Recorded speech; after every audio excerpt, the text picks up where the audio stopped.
윤석열 정권, 이보다 더 나쁜 정권은 없었다. 권익위 전 간부, 숨진 국장, 명품백 사건 처리 잘못됐다. 토로.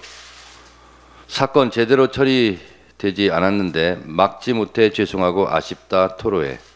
해법 찾아야 하는 국장으로서 무혐의 결정에 따른 비난에 괴로웠을 것. 노컷뉴스 보도 내용입니다. 국민권익위원회 간부가 스스로 목숨을 끊었습니다. 고인의 명복을 빕니다. 김건희 여사의 디올 명품백 수수 사건은 많은 사람들의 분노와 좌절, 모욕감을 안겨준 윤석열 정권의 핵심적인 치부입니다. 도덕적 양심의 벼랑 끝으로 내몰리는 공무원들이 곳곳에서 고통받고 있을 겁니다. 검사들이 출장 뷔페에 가듯이 김건희 여사 앞에 불려가 핸드폰 뺏기고 신분증 뺏기고 수사했다고 하니 국민권익위야 오죽했겠습니까? 예외도 특혜도 성역도 없이 조사하겠다던 검찰총장도 결국 사과를 할 수밖에 없었던 윤석열 정권의 무도함이 끝내 아까운 한 공무원의 목숨을 앗아갔습니다. 윤석열 정권, 이보다 더 나쁜 정권이 있었을까? 야당 탄압 정적 제거, 이재명 대표 죽이기에는 전대미문의 폭력을 휘두르고 김건희 여사의 도이치모터스 주가 조작 의혹, 디올 명품백 수수 사건은 정권의 명운을 걸고 철통방어합니다. 일찍이 군사 독재 정권에서도 찾아보기 힘든 모렴치의 극치입니다. 이러니 윤석열 정권을 두고 전두환 정권보다 더 잔인하고 이명박 정권보다 더 비열하고 박근혜 정권보다 더 무능하다고 하는 겁니다.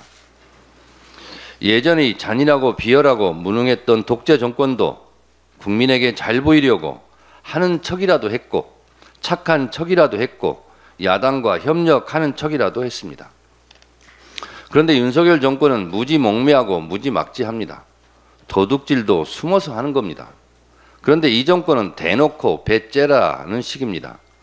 국회에서 통과시킨 법에 대해 거부권 폭주를 해놓고 항상 적반하장식입니다.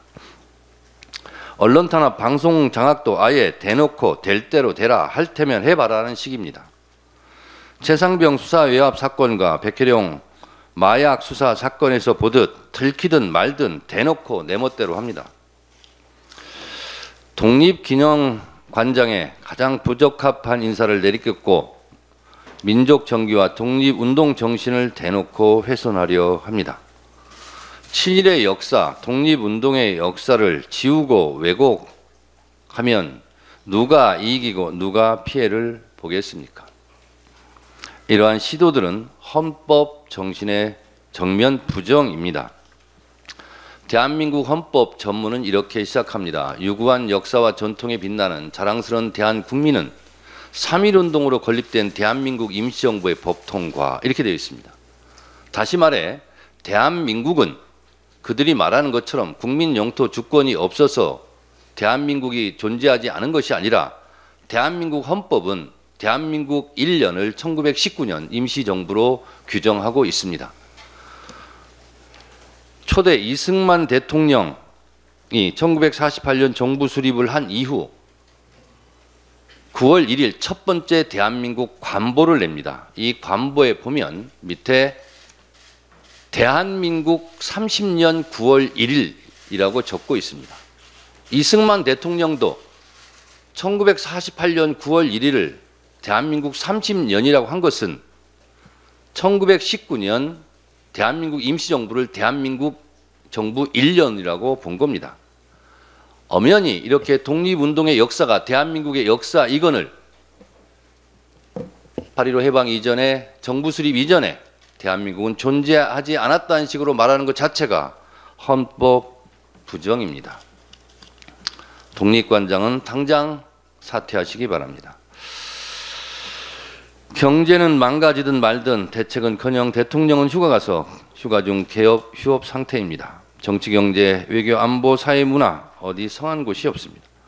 5년짜리 임기의 대통령이 너무 겁이 없습니다. 지난 총선에서 국민들은 윤석열 정권을 매섭게 심판했고 사실상 심리적 탄핵을 했거늘 이 정권은 나몰라라 마이웨이입니다.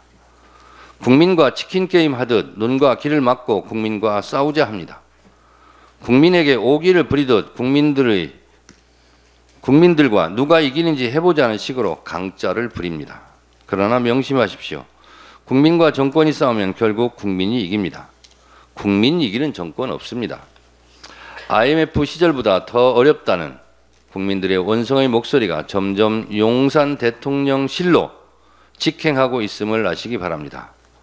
윤석열 정권 곧 문 닫을 시간이 옵니다. 정권은 짧고 국민은 영원합니다.